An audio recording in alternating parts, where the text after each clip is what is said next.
Iran का बादशाह बहुत दिनों से परेशान था। यूं तो हर तरफ खुशहाली का दूर था, मगर बादशाह की परेशानी की वजह उसकी इकलौती बेटी शहजादी सना थी। हर बाप की तरह बादशाह भी अपनी बेटी की शादी करके अपने फर्ज से दोष होना चाहता था, लेकिन शहजादी सना ने भी अजीब ऐलान कर रखा था कि जो शख्स उस सवालों के दरसत जवाब देगा वो उससे शादी करेगी। आसपास की रियासतों के कई शहजादे आए मगर नाकाम लौट गए। उस मुल्क में नौजवान तालिब इल्म भी रहता था, उसका नाम आजम था। उसने अपने वालिद से कहा कि वो भी अपनी किस्मत आजमाना चाहता है। आजम के वालिद उस्ताद थे और की बरसों से लोगों में इल्म की रोशनी बांट रहे थे। बाप ने बेटे की ख्वाहिश देखी तो बोले, बेटा, अगर तो नाकाम लौटा तो तेरा कुछ नहीं जाएगा। लोग क्या कहेंगे कि एक उस्ताद का बेटा नाकाम हो गया। आजम अपने बाप से कहने लगा, बाबा, बड़े बड़े शहजादे लौट गए, अगर मैं भी नाकाम हो गया तो क्या हुआ। ये तो मुकाबला है, जो भी जीत ले और शायद वो खुश नसीब मैं ही हूँ। आखिर बाप को बेटे की जिद माननी पड़ी। आजम खुशी खुशी महल की तरफ चल पड़ा। शहर भर में ये खबर जंगल की आग की तरह फैल गई कि एक आलम का बेटा किस्मत आजमाने महल में चला आया है।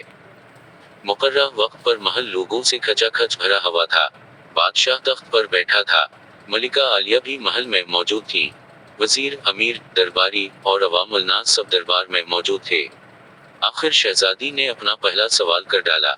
उसने शहादत की अंगली फजा में बुलंद की। आजम ने कुछ देर तवक्फ किया और फिर शहादत वाली अंगली के साथ वाली अगली भी फजा में बुलंद की। ये देखकर शहजादी मुस्कुरा उठी और मलिका आलिया बोली, शाबाश है नौजवान, तुम पहला मरहला कामयाबी से तय कर गए हो। दूसरे सवाल के लिए शहजादी कुर्सी से उठी और हाथ में तलवार लेकर हवा में चलाने लगी। कुछ देर बाद वो दोबारा अपनी निशिस्त पर आकर बैठ गई। बादशाह समेत हर दरबारी की नजर आजम पर थी। आजम खड़ा हुआ और अपनी जेब से कलम निकाल कर फजा में बुलंद कर दिया। शाबाश है नौजवान, हम खुश हुए। ये जवाब भी दरसत है। मलिका आलिया की आवाज दरबार में उभरी। इसी के साथ दरबार मुबारक हो की आवाज से गूंज उठा। दो सवालात किया थे, उनके जवाबात किया थे। अब हर शख्स उस पर गौर कर रहा था कि शहजादी ने क्या पूछा और आजम ने क्या जवाब दिया। लोगों के लिए ये एक राज था। आखिर शहजादी ने तीसरा सवाल कर डाला। वो तेजी से सीढ़ियां उतरी और तेजी से सीढ़ियां चढ़कर दोबारा अपनी निशिस्त पर बैठ गई। ये बड़ा अजीब और गरीब सवाल था। हर तरफ खामोशी थी। लोगों की सांसें रुकी हुई थीं। अब तो आजम के हाथ पांव ठंडे हुए जा रहे थे। आखिर आजम खड़ा हुआ और अपने दिल पर हाथ रखकर शहजादी की तरफ देखने लगा। मरहबा, मरहबा ए नौजवान, मुबारक हो। शहजादी ने तमीद पसंद कर लिया है। मलिका आलिया की आवाज के साथ ही शहजादी सना शर्मा कर महल के अंदरूनी हिस्से में चली गई और महल मुबारकबाद की आवाज से गूंज उठा। लोग खुशी से झूम रहे थे। वो दिल ही दिल में अल्लाह का शुक्र अदा कर रहा था, जिसने उसे ये एजाज बख्शा था। बादशाह ने आजम से पूछा, है नौजवान, मलिका आलिया को तो तुमने मुतमईन कर दिया। अब ये बताओ कि तुमसे क्या पूछा गया था और तुमने क्या जवाब दिया। अगर तुमने एक भी गलत जवाब दिया तो तुम्हारी गर्दन मार दी जाएगी। आजम पर एतमाद अंदाज में खड़ा हुआ और बोला, बादशाह सलामत।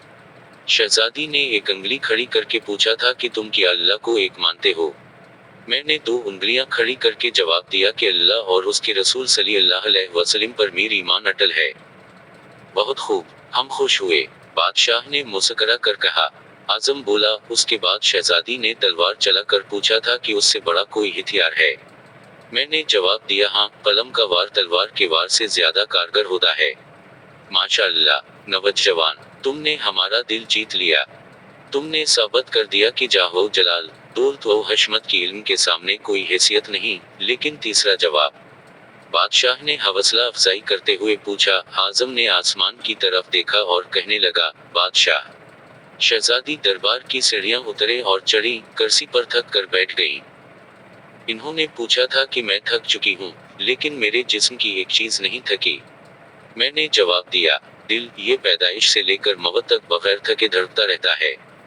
बादशाह ने आजम को पास बुलाकर गले से लगा लिया और कहा, ए लोगों, गवाह रहना, मैंने हकदार का हक अदा कर दिया है। मेरी बेटी ऐसे शख्स की बीवी बन रही है, जिसके पास इल्म की दौलत है, जिसे कोई नहीं चरा सकता है और न कम कर सकता है। बादशाह ने इसी वक्त खुशी खुशी आजम और शहजादी सना की शादी तय कर दी।